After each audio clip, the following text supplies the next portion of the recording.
acts like it's always on AM or something. It receives fine,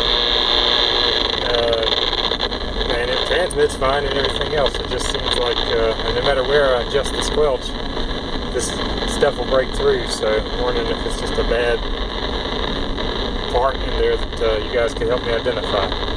Appreciate the help.